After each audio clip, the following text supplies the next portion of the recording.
ಇವತ್ತು ನಾನು ನೀನು ಒಂದೇ ತಟ್ಟೆ ಊಟ ಮಾಡೋಣ. ಬೇಡ. ಅನ್ನದ ಮೇಲೆ ಕೋಪ ಮಾಡ್ಕೊಂಡ್ರೆ ಹೊಟ್ಟೆ ಶೂ ಹೋಗುತ್ತಾ? ಅಪ್ಪನ ಬುದ್ಧಿ ನಿಂಗೆ ಗೊತ್ತೇ ಇದೆ, ಯಾವಾಗ್ಲೂ ಬುದ್ಧಿ ಹೇಳೋದು. ಸುಮ್ಮನೆ ಸ್ಟಂಡ್ ಬೇಡ, ಊಟ ಮಾಡು. ಅವ್ರು ಏನ್ ಅನ್ಕೊಂಡ್ಬಿಟ್ಟಿದಾರೆ ನಮ್ಮನ್ನ? ಇನ್ನು ಚಿಕ್ಕ ಮಕ್ಳು ಅನ್ಕೊಂಡಿದಾರಾ? ನನ್ನ ಫ್ರೆಂಡ್ಸ್ ಎಲ್ಲ ಎಷ್ಟು ಹ್ಯಾಪಿ ಆಗಿದಾರೆ ಗೊತ್ತಾ? ಅವ್ರಿಗೆ ಏನ್ ಬೇಕೋ ಅದನ್ನ ಅವ್ರ ಅಪ್ಪ ಅಮ್ಮ ಕೇಳಕ್ ಮುಂಚೆನೆ ತಂದ್ಕೊಟ್ಬಿಡ್ತಾರೆ. ಇಲ್ಲಿ ನಾನು ಕೇಳಿದ್ರೆ ಸಾಕು ಯಾಕೆ ಏನು ಅಂತ ಎಗರ್ಲಾಡ್ತಾರೆ. ಯಾರ ಹತ್ರ ಹೇಳ್ಕೊಳ್ಳೋದು ನನ್ನ ಕಷ್ಟನ?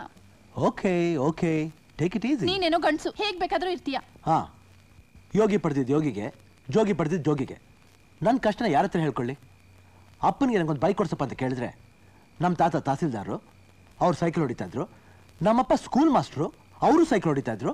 ನಾನು ಸೈಕಲ್ ಹೊಡಿತಾ ಇದ್ದೆ, ಅದಕ್ಕೆ ನೀನು ಸೈಕಲ್ ಹೊಡಿ ಅಂತಾರೆ. 30 ವರ್ಷದಿಂದ ಕೆಲಸ ಮಾಡ್ತಿದ್ದಾರೆ.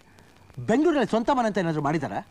ಕೇಳಿದ್ರೆ ನಾನು ಸಿಟ್ಟು ಅಂತಾರೆ. ಅದೇನು ಹೊಟ್ಟೆ ತುಂಬಿಸುತ್ತಾ? ಮಾತೆತ್ತಿದ್ರೆ ಪ್ರಿನ್ಸಿಪಲ್ಸು ಅಂತಾರೆ. ಅದೇನ್ ಜೇಬ್ ತುಂಬಿಸುತ್ತಾ?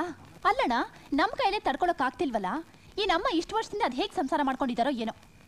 ಹೀಗೆ ಇದ್ರೆ ನನಗೆ ಯಾವ್ದಾದ್ರು ಸೋಡಾ ಬುಡ್ಡಿ ಅಂತ ಕಟ್ಬಿಡ್ತಾರೆ, ನಿನಗೆ ಯಾವ್ದಾದ್ರು ವೇಸ್ಟ್ ಕ್ಯಾಂಡಿಡೇಟ್ನ ಕಟ್ಬಿಡ್ತಾರೆ. ನಾವಿಬ್ರೇನೋ ಹೊಟ್ಟೋಗ್ಬಿಡ್ತೀವಿ. ಆಮೇಲೆ ಅಮ್ಮನ ಗತಿ? ನಮ್ಮಪ್ಪ ಈ ಜನ್ಮದಲ್ಲಿ ಬದಲಾಗಲ್ಲ. ಅವ್ರು ಬದಲಾಗ್ತಾರೋ ಇಲ್ವೋ, ಇನ್ನು 2 ಗಂಟೆ ಹೋದ್ರೆ ಡೇಟ್ ಬದಲಾಗುತ್ತೆ. ಸುಮ್ಮನೆ ಊಟ ಮಾಡ್ಬಿಟ್ಟು ಮಲ್ಕೋ. Good night. Good night. Thank you. It's all right.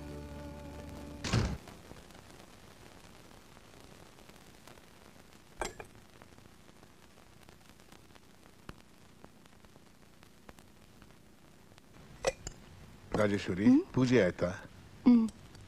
ದೇವ್ರ ಹತ್ರ ಏನ್ ಕೇಳ್ಕೊಂಡೆ? ಪರವಾಗಿಲ್ಲ, ಹೇಳು. 7 ಜನ್ಮಕ್ಕೂ ನಿಮ್ ಹೆಂಡತಿನೇ ಆಗಿರ್ಬೇಕು ಅಂತ ಕೇಳ್ಕೊಂಡೆ. ಒಂದು ಜನ್ಮಕ್ಕೆ ಇಷ್ಟು ಕಷ್ಟ ಪಡ್ತಿದೀಯ, ಇನ್ 7 ಜನ್ಮ ಯಾಕೆ? ಯಾಕ್ರಿ ಹಾಗೆ ಹೇಳ್ತೀರಾ? ನಾ ಯಾರನ್ನು ಸುಖವಾಗಿಟ್ಟಿದ್ದೀನಿ ಹೇಳು? ನಮ್ಮ ತಾತ ಸೈಕಲ್ ಹೊಡಿತಿದ್ರು, ನಮ್ಮ ಅಪ್ಪ ಸೈಕಲ್ ಹೊಡಿತಿದ್ರು, ನೀನು ಸೈಕಲ್ ಹೊಡಿ ಅಂತ ಹೇಳ್ತಿದ್ದೀನಿ ಹೊರತು ಇವನ್ಗೇನಾದ್ರೂ ಒಂದು ಬೈಕ್ ತೆಗಿಸ್ಕೊಟ್ನಾ? ತಗೋ ಮರಿ.